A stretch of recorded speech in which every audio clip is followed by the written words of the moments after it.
이 시간에 우리 오늘 밤에 주시는 하나님 말씀을 이제 받겠습니다. 오늘 주시는 하나님 말씀은 야고보서 4장 8절과 9절 말씀 함께 받도록 하겠습니다.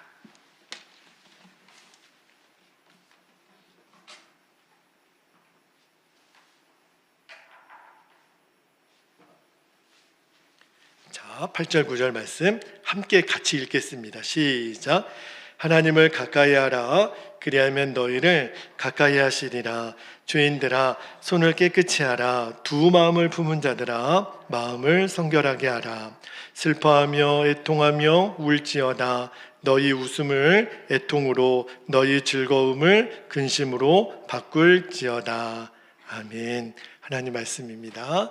자, 오늘 성령 집회 때는 하나님을 경험하는 삶, 이제 네 번째 말씀을 나누겠는데, 오늘 설교 제목이 하나님을 경외함과 두려움의 차이입니다.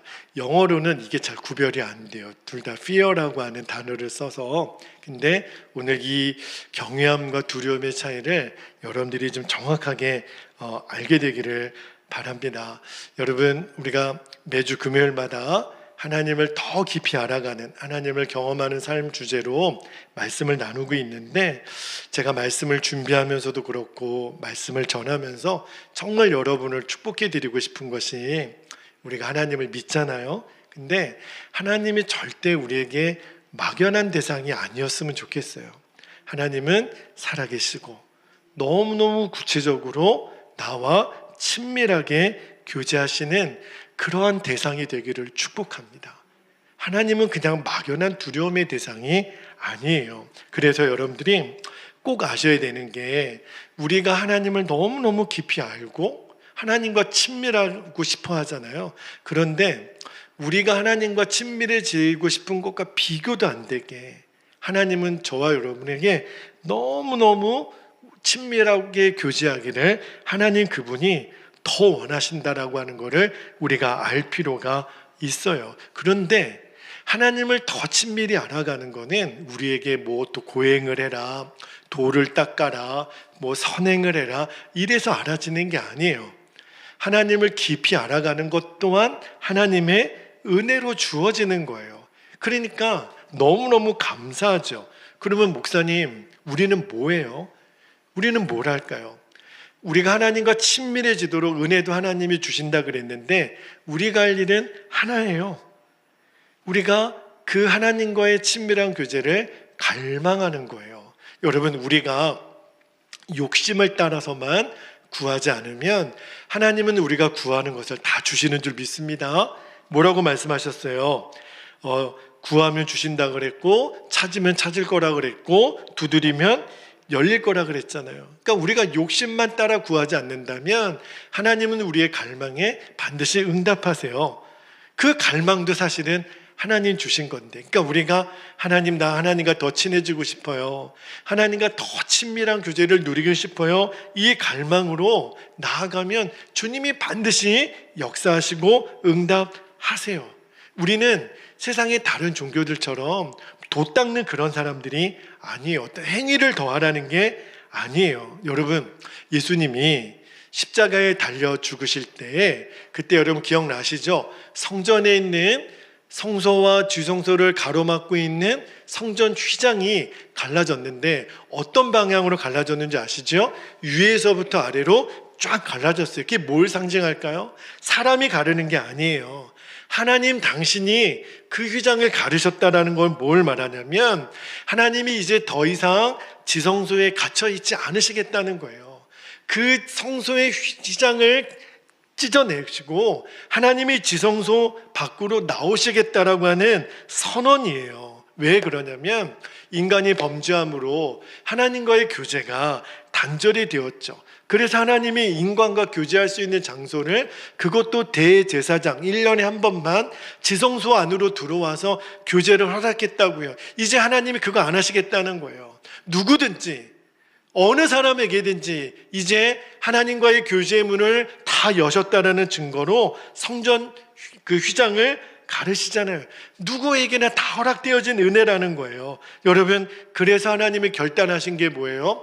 예수님을 십자가에서 죽게 하시고 그를 믿는 자에게 예수님이 우리 마음에 성령으로 오시도록 허락하셨어요. 그러니까 하나님이 이제 지성소 안에만 머물러 있지 않고 장소를 바꿔서 어디에 거하시겠다라는 거예요? 저와 여러분의 마음속에. 그래서 우리의 마음이 하나님이 거하시는 지성소가 되는 거예요. 그러니까 여러분, 우리가 하나님과 친밀해진다 이런 표현을 쓰면 많은 성도님들이 어려워하거나 그게 가능해? 이렇게 말하는 사람도 있어요. 하나님은 두려우신 분이고 하나님은 높으신 분인데 우리가 하나님하고 어떻게 친해질 수 있느냐 몰라서 그래요. 왜 그렇죠? 하나님이 그렇게 두려운 대상으로 지성소에 갇혀 있는 것을 스스로 포기하시고 나오셨다니까요. 그래서 우리 안에 오셨어요. 누구로요? 성령으로. 그러니까 성령님이 우리 안에 계신데 왜 성령과 교제하는 게 어렵겠어요? 내 안에 계시는데 어디 찾으러 갈 것도 없어요. 이미 내 안에 오셨는데. 그러니까 우리에게 그 사실, 주님은 이제 내 안에 성령으로 오셨다. 그래서 주님과 친밀하게 경험하는 것은 너무 쉽다. 내 안에 계시니까.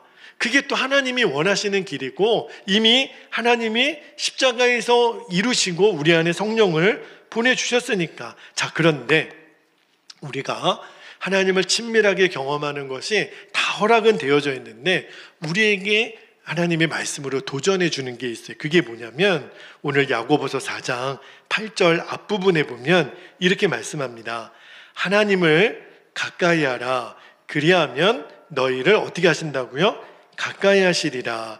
여기 말씀에 보면 문법적으로는 하나님은 우리가 가까이 할 때만 하나님은 가까이 하시는 것처럼 이렇게 문법적으로는 돼 있어요. 그런데 사실은 그렇지 않아요. 진리로 보면 하나님은 이미 우리에게 가까이 오셨다니까요. 여러분, 우리 안에 아예 들어오셨는데 이거보다 더 가까울 수가 어떻게 있어요? 나랑 지금 한 몸이 되셨는데, 그죠? 이미 하나님이 할 도리는 다 하셨어요. 이미 우리랑 너무 가까이 계세요. 그런데 오늘 야고보서 말씀하시기를 그래도 너희들이 하나님을 가까이 하라. 우리랑 하나님과 교제할 수 있도록 하나님은 이미 모든 장치를 다 준비하셨는데 그러나 우리가 할 일이 있다는 거예요. 그게 뭐냐면 하나님이 우리랑 너무 가까이 하시는 것을 원하신다는 것을 믿고 우리도 하나님께 가까이 나아가도록 마음을 새롭게 하라는 거예요. 마음을 변화시키라는 거예요. 이것이 하나님이 저와 여러분에게 요구하시는 갈망이에요. 자, 그런데 우리가 이렇게 하나님께 가까이 나아갈 때 한 가지 여러분들이 잘 명심해야 될 게 있습니다. 그게 뭐냐면 하나님과의 친밀한 교제를 우리가 친구를 교제하거나 어떤 공동체에 들어가는 것과 다른 점이 하나 있어요.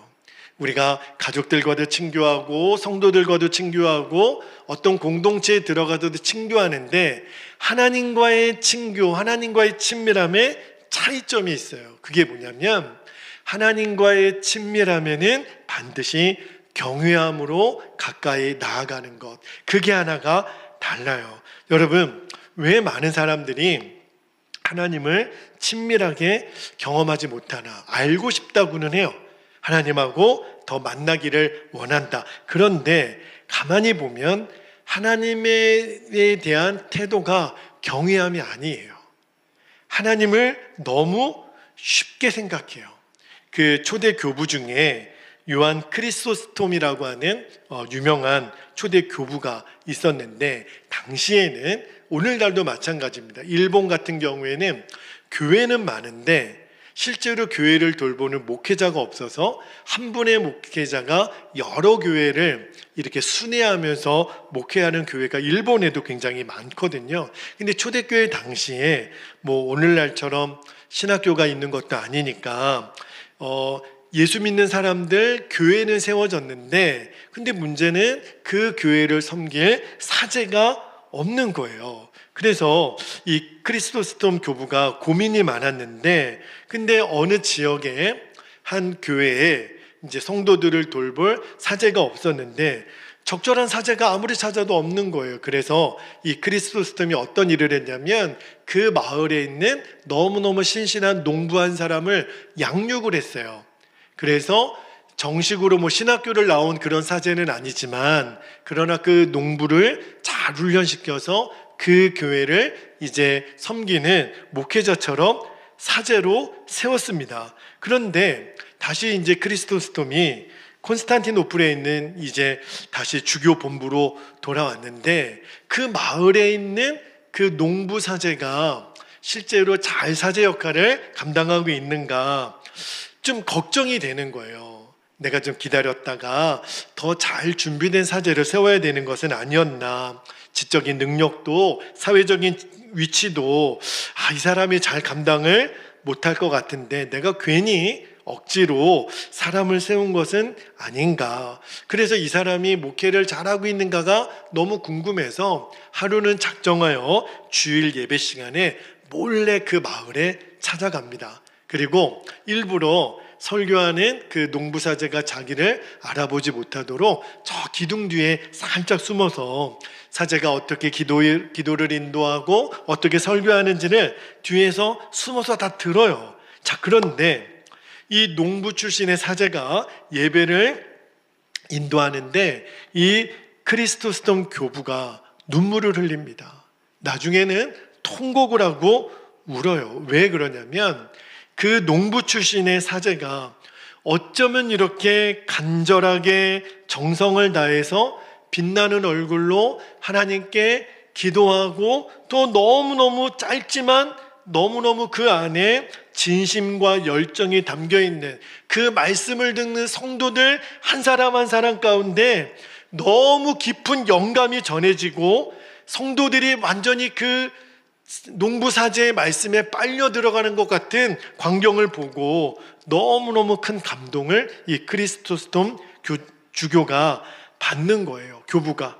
그리고 이게 도대체 어떻게 된 일인가. 예배가 끝나고 이 크리스토스톰 교부가 이제 그 젊은 농부사제 앞에 나아가서 이제 인사를 하는데 그 사제가 깜짝 놀랐죠. 아니, 이 주교님이 오신 거니까. 그런데 이 크리스토스톰 교부가 그 젊은 사제 앞에 무릎을 꿇고 나를 위해 축복해 달라고 기도 요청을 합니다. 그러니까 농부 출신의 이 사제가 깜짝 놀라서 아니 거꾸로 됐죠. 저에게 기도를 해주셔야죠. 제가 어떻게 교부님을 제가 축복할 수 있겠습니까? 저는 그렇게 하지 못합니다. 그랬더니 이 크리스토스톰 주교가 이렇게 부탁을 해요.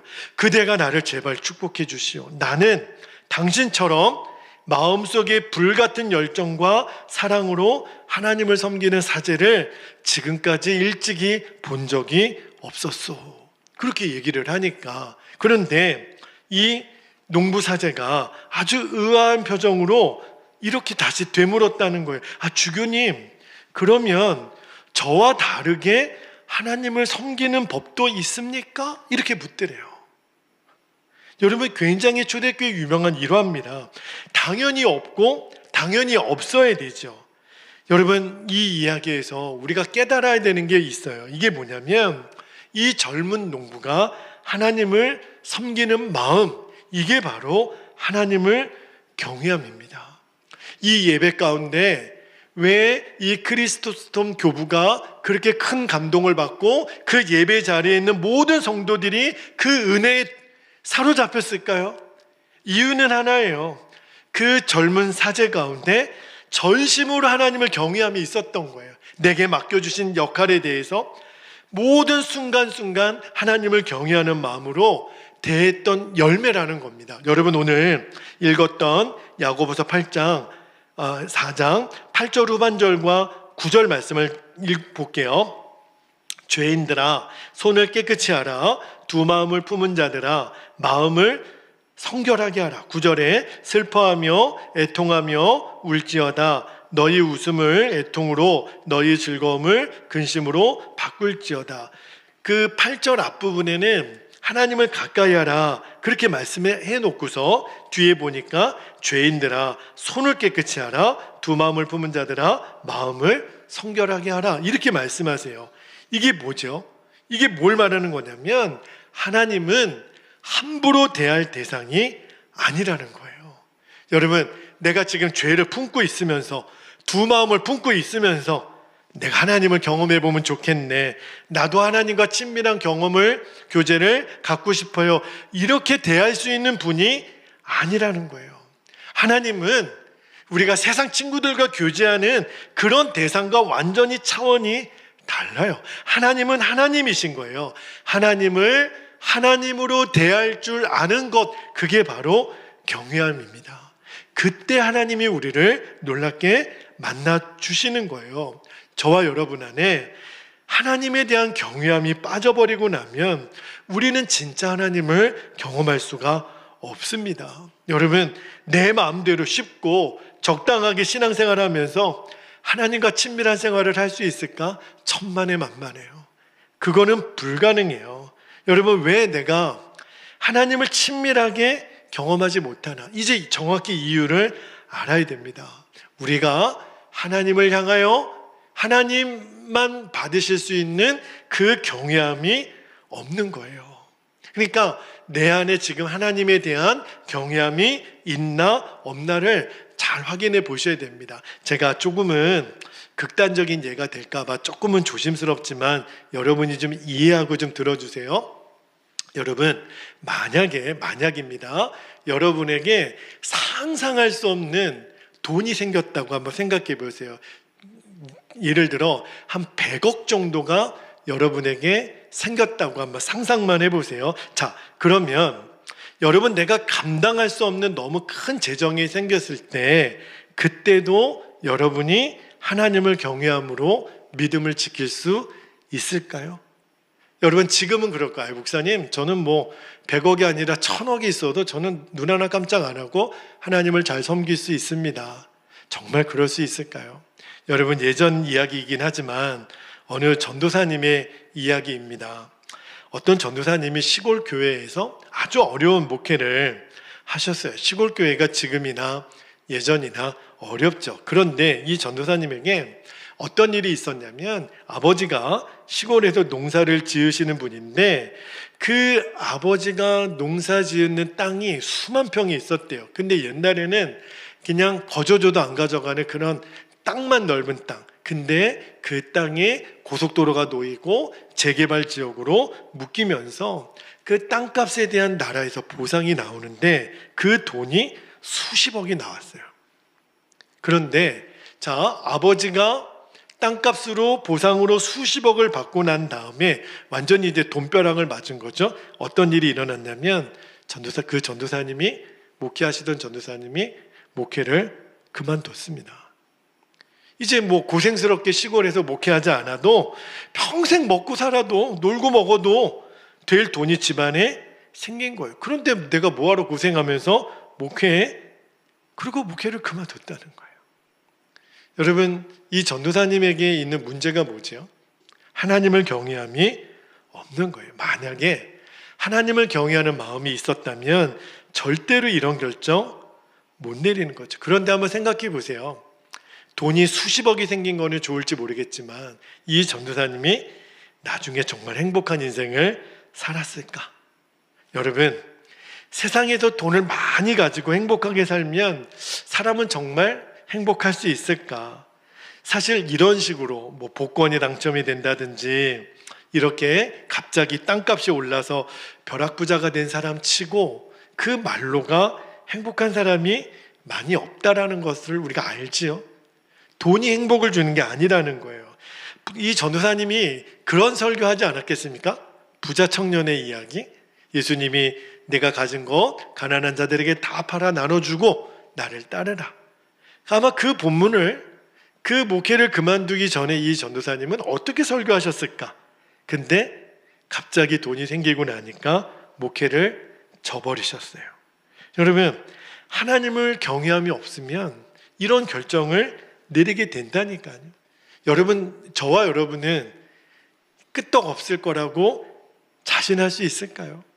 하나님을 경외함이 없다면 다 넘어집니다. 또 하나, 우리가 하나님을 경외하는지 아닌지를 뭘 가지고 알 수 있냐면 내 주변에 있는 사람들을 대하는 태도를 보면 알아요. 여러분, 우리들 안에 분노가 있죠. 근데 우리가 막 화를 낼 때 말입니다, 우리는 어떤 생각을 갖고 있냐면 화를 낼 만하니까 내지. 그죠? 아니, 내가 가만히 있는데 화를 내겠어? 화를 낼 만하니까 내고, 상대방이 화를 내도록 나에게 원인 제공을 했으니까 내가 화를 내는 거잖아, 이렇게 우리는 생각해요. 여러분, 이번 명절 때 화낸 적 없으셨기를 바랍니다. 그런데 내가 분노를 냈다. 근데 여러분, 한 가지 전제를 한번 들어볼게요. 그런데 주님이 지금 내 앞에 계시다면, 그러면 나는 어떻게 했을까? 주님이 내 앞에 계시다면은 전제거리도 아니에요. 늘 계시니까. 근데 내 눈앞에 보이도록 계셨는데 그때도 내가 그렇게 화를 낼 수 있었을까? 그죠?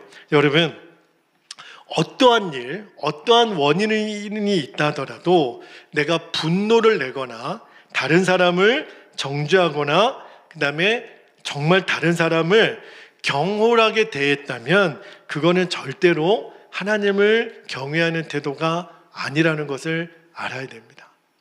여러분, 저도 목회자지만 목회자가 강단에서 하나님 말씀을 대언할 때 그가 아무리 선한 의도를 가지고 했다 하더라도 욕을 하거나 쌍소리를 하거나 음담패설을 하거나 반말을 하거나 분노를 냈다면 그는 하나님을 경외함으로 한 것이 아닙니다.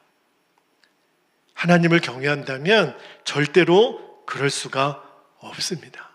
여러분이 만약에 제가 오늘 목사님이 뭐 화를 내시는 것 같아, 반말하시는 것 같아, 언제든지 말씀해 주십시오. 그거는 하나님을 경외하는 태도가 아니에요.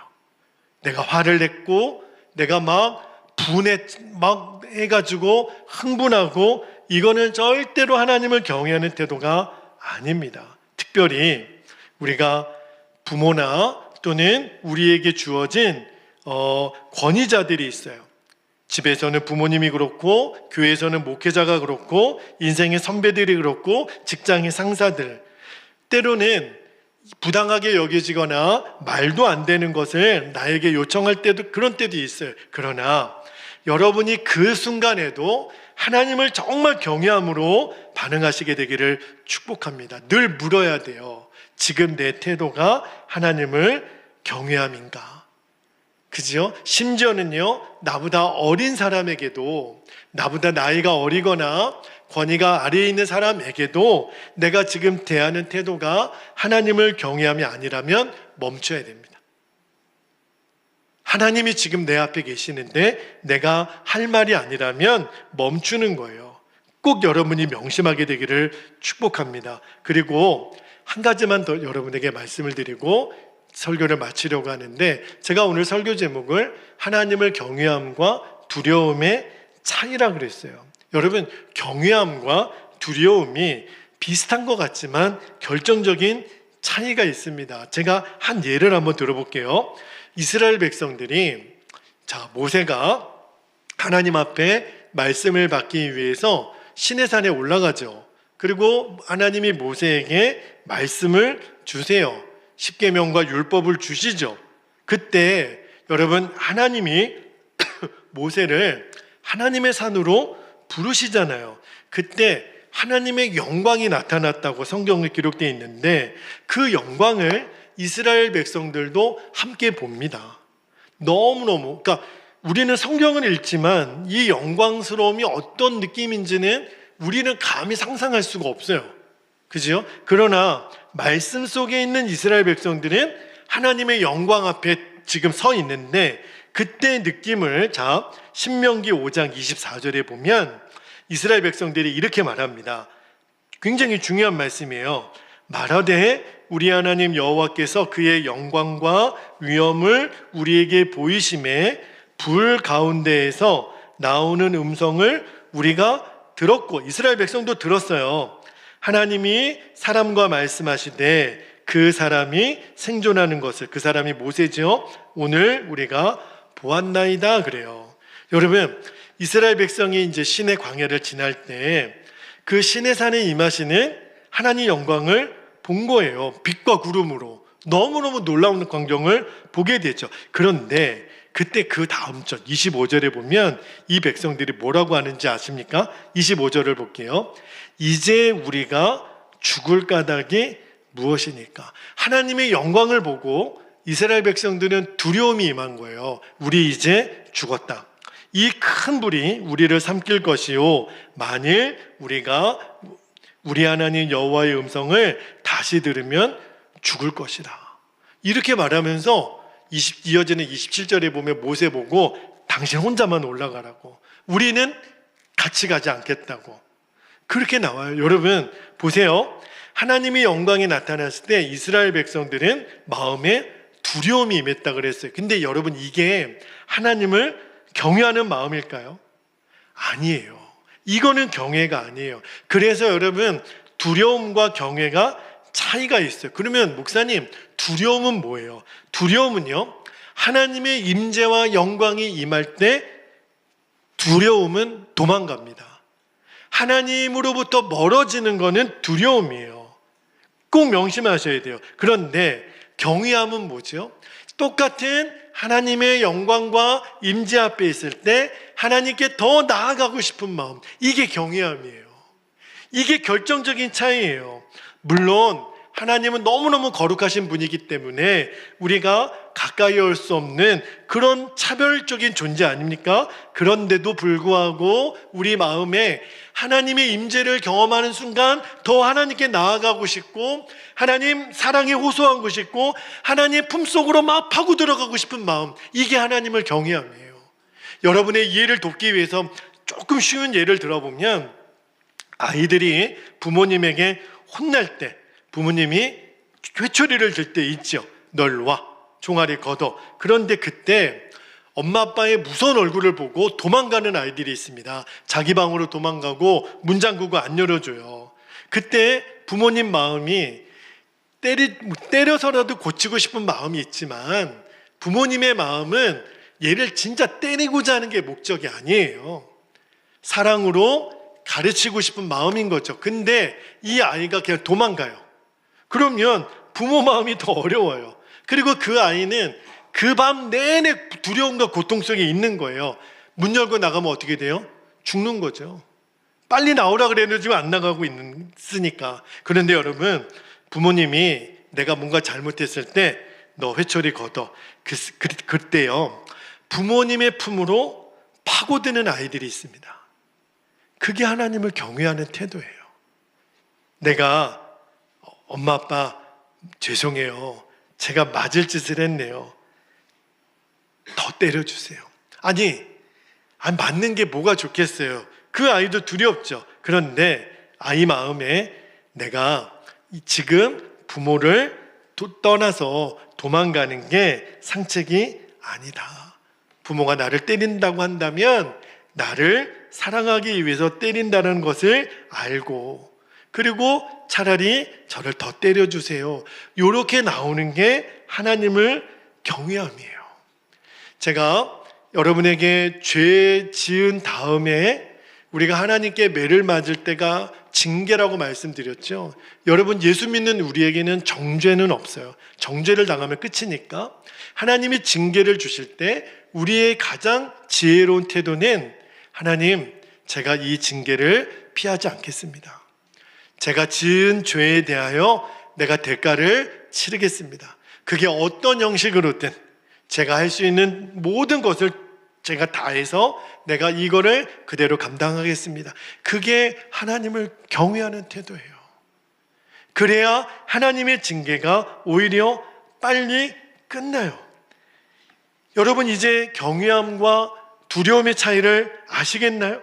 이제는 절대 하나님 앞에서 도망가는 자가 되어서는 안 돼요. 하나님은 거룩하신 분이기 때문에 우리가 가까이 하기에는 크신 분은 맞아요. 그런데 그럼에도 불구하고 내 마음에 하나님을 경외하는 마음이 있는 사람은요, 하나님의 품에 더 깊이 들어갑니다. 여러분이 찬양을 할 때, 기도할 때, 저도 지금 제 마음에 갈망이 있어요. 이렇게 우리가 예배를 드리고 찬양을 드리고 말씀을 드릴 때 저도 그렇고 여러분 안에 하나님을 경외함이 극도로 임해서 우리가 정말 하나님의 강력한 임재 앞으로 빨려 들어가는, 마치 블랙홀에 뭔가 들어가는 것 같은, 내가 그 하나님 품으로 더 완전히 사로잡혀 들어가는 그러한 체험이 있는 예배, 그런 체험이 있는 찬양, 그런 체험이 있는 기도가 되기를 축복합니다. 우리가 이렇게 모여서 예배할 때도 그렇지만 여러분이 개인적으로 예배할 때도 하나님 그분께로 더 가까이 나아가는 은혜의 역사가 있기를 축복합니다. 물론 하나님 앞에 나아갈 때 하나님은 너무너무 거룩하신 분이니까 두려움이 떠오를 때도 있어요. 내가 하나님 앞에 전적으로 나아가면 어떤 일이 일어날까? 내가 완전한 순종을 결단하고 나면 내가 어떤 어려움을 겪게 되는 것은 아닐까? 그래서 여러분, 이제 우리가 할 일은요, 내 마음대로 사는 것을 포기하는 거잖아요. 그렇게 가면 돼요. 그렇게 이제는 하나님의 나의 모든 결정권자가 되도록 결론을 내리는 겁니다. 내가 하나님 앞에 더 나아가면 나는 어떻게 되고, 우리 자식들은 어떻게 되고, 우리 교회는 어떻게 되고, 나 먹고 사는 거는 어떻게 되고. 이제는 우리가 진짜 하나님을 믿었다면 이제 그딴 거 재지 말고, 하나님, 나는 하나님을 완전히 경외합니다. 그래서 나는 넘어져도 하나님께로만 넘어지겠습니다. 그 외에 내가 걱정했던 모든 것 다 하나님의 결정 앞에 나는 내려놓습니다. 내 인생 하나님께 완전히 맡깁니다. 이게 바로 하나님을 경외함입니다. 하나님이 아브라함에게 내 아들 이삭을 번제로 바치라. 그게 어떻게 가능해요? 그지요? 그러나 아브라함은 이제 3일 길을 아들과 걸어가서 이제 모리아산에서 그를 결박하고 그를 이제 내려치는 순간에 하나님이 아브라함에게 뭐라고 말씀하시죠? 이제야 네가 나를 경외하는 줄을 아노라. 여러분, 하나님을 경외함은요, 하나님 그분이 어떤 분이신지를 알게 하는 놀라운 우리에게 주신 선물입니다. 여러분, 여기에 정말 눈이 열리기를, 우리가 정말 하나님을 경외함으로 하나님께 나아가기를 우리가 갈망하면 하나님이 지금 우리가 알고 있는 하나님에 대한 체험하고 비교도 안 되는 그 영역으로 우리를 축복하시고 만나주시고 역사해 주시는 줄 믿습니다. 할렐루야. 이제 우리 함께 기도하겠습니다. 2가지 기도 제목을 여러분과 나누고 우리가 기도하겠는데, 첫 번째 기도 제목입니다. 하나님 앞에 나아갈 때 이제 두려움이 아니에요. 우리는 벌 받을까봐, 우리가 하나님 앞에 나아가고 벌 받을까봐 뭘 하는 사람이 아니에요. 경외함으로. 사실은 경외하고 사랑은 같은 말입니다. 경외함으로만 반응하며 나아가게 하여 주옵소서. 두 번째는 어떤 사람에게도 어떤 상황에서도 모든 결정은 하나님의 경외함으로 결론을 내리는 거예요. 그러므로 우리가 사람에게 어떤 태도도 굉장히 중요합니다. 이게 하나님을 경외함이 아니면 하지 않는 거예요. 꼭 명심하십시오. 이 상황에서 내가 지금 하나님을 예배함으로 예배하는 건가? 하나님을 경외함으로 내가 지금 예물을 준비했나? 하나님을 경외함으로 지금 기도하고 있나? 하나님을 경외함으로 설교 준비를 하고 있나? 하나님을 경외함으로 가족들을 대하고 있나? 이것들을 여러분이 꼭 명심하시고, 저의 결론은 하나님을 경외함입니다. 오늘 이 기도의 결단을 하나님께 올려드리며 이 시간 주님의 이름을 간절히 부르시고 통성으로 우리가 함께 기도하도록 하겠습니다. 주여